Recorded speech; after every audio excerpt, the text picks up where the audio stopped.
Hey everybody, Dirili here. Thank you for joining me for another episode of Reine Des Fleurs. And now we have finally started getting down to actually talking about the knights themselves. And as you know, we're throwing this dinner party. The Shicho are telling us about their knights so that once we meet them, we'll know a little bit about them and we won't be so uneasy. So Ageha has been telling us about her knight, who is Leon. Yeah, so she's not 3 yet. She was just saying something about he came from a loyal family.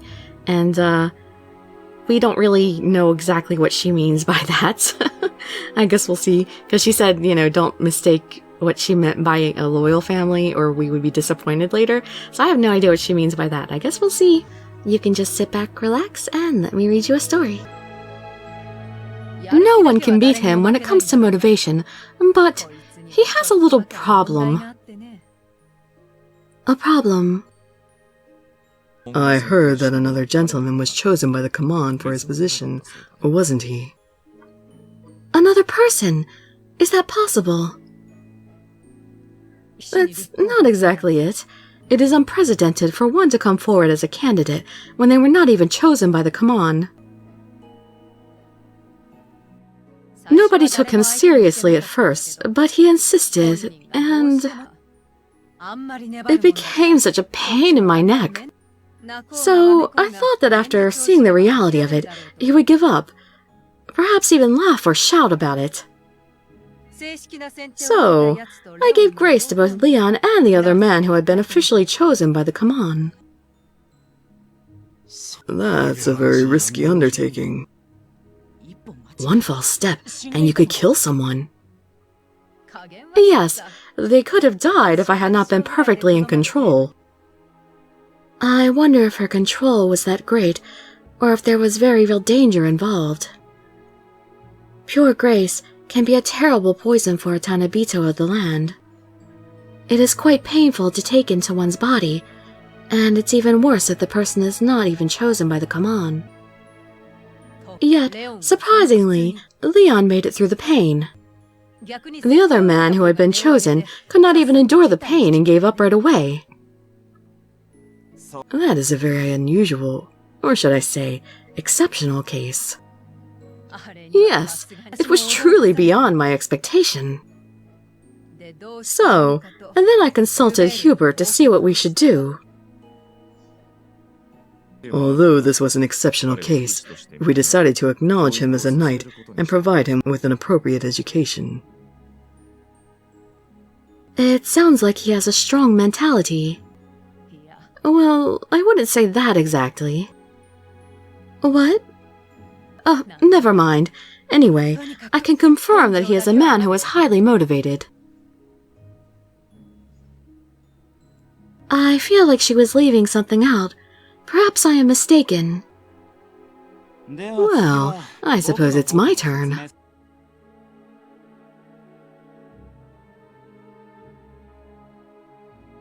I have been in the country to the south, Campagnol.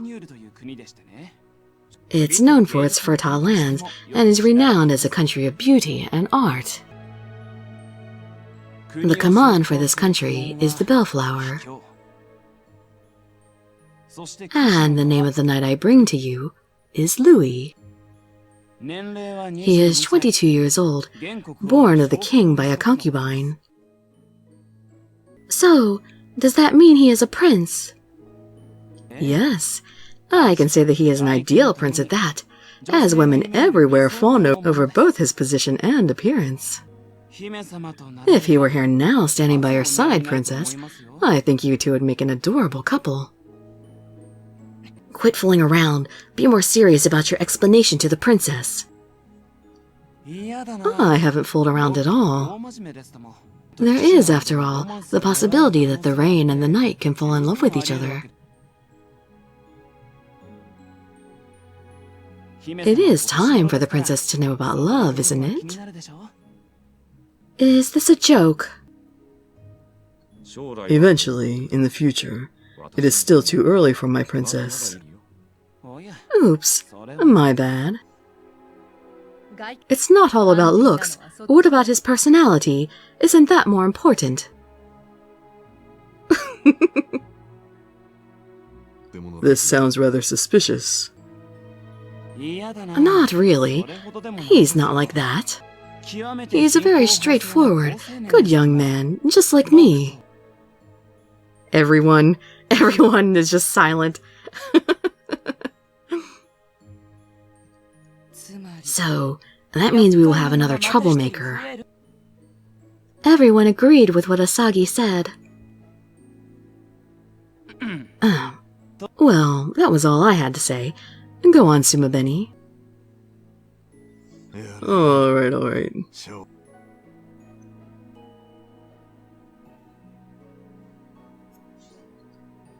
My station was to the east, the country of Chrysanthemum. It is surrounded by harsh mountainous terrain and is known for its military. The command for this country is the Chrysanthemum. The knight who has returned with me is Gislan. He is from a well-known military family and is 20 years old. He is also known as the Sharp Blade of Chrysanthemum because of his extraordinary physical power. His strength will not yield to anybody. Again, looks like you are fated to be with this sort of people. What do you mean by again?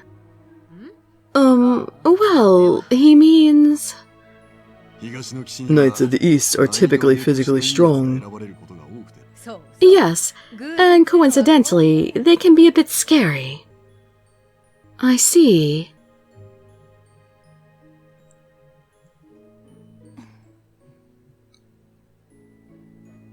NJ, is something wrong? No, it is nothing. Everyone tends to keep their distance from such gruff men in this quiet and peaceful land of Partydom. We are always hoping for someone calm to be chosen. It's true. But he is not an uncouth man who would behave improperly. I promise that. He is very straightforward and strict like a soldier, but he is not a bad person. Sumabeni's voice, which was dangerously low, brought everyone to silence. Why is the atmosphere so heavy? I love Sumabeni. I really like him a lot. He seems like this really strong guy, but like gentle also. Like I love that the big strong gentle sort. I wish we could date him. I like Sumabeni and Asagi a lot. I wish those two were dateable options. Alright, Sumabeni is done, so lastly is Asagi. Ageha lightened the mood and encouraged Asagi to proceed with a nod of her head. Yes, well...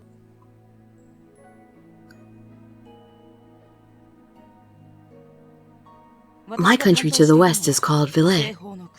It may be small compared to the others, but it is composed of beautiful islands.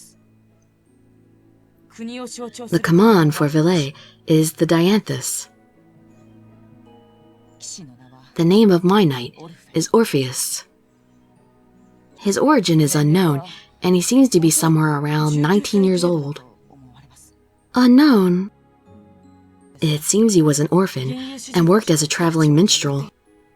He became independent at an early age, so he has impeccable social skills and is well-mannered. I see. He persevered through such hardships. It would be good to see a person like him. I hope so. I'm praying for him because he can sometimes be a bit unreliable.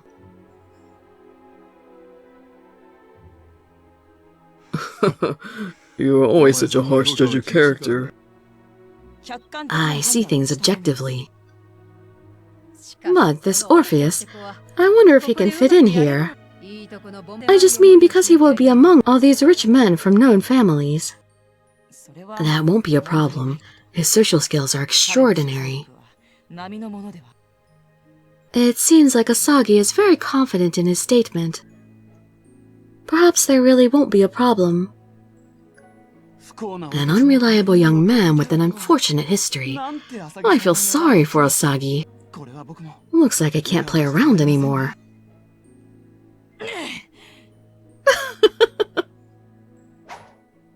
Oops. You better shut your mouth. Please stop. I prefer to be stuck by love, not a spoon or a fork. The two of you are being unruly. Let me remind you that we are in an important meeting right now. And unfortunately, that's it for this episode. Yeah, you know, I've noticed that apparently and unfortunately, my, I read fast, when I first record the episodes to be subtitled, I let the pauses go longer when I record it so that people have time to read the text, you know?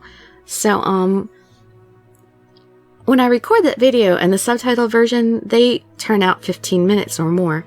But when I do the reading, I end up reading faster than, what the text is, than what the Japanese voices read. So my voiceover videos are apparently a little bit shorter because of that.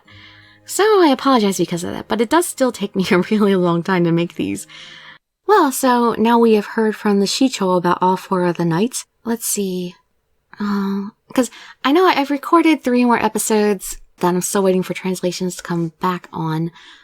At the moment that I'm recording this, at least. But, probably by the time you hear this, I'll already have those back and I may have more episodes done. But at the moment, I can't remember when we're actually going to meet the knights. But it's not too much longer. So hang in there. So I hope to see you in my future videos. And I'd be so grateful for any likes, comments, subscriptions, or shares with your friends to show some support. Thank you so much for joining me. And I wish you all health, happiness, and safety. Dirili signing out. Bye bye, everybody.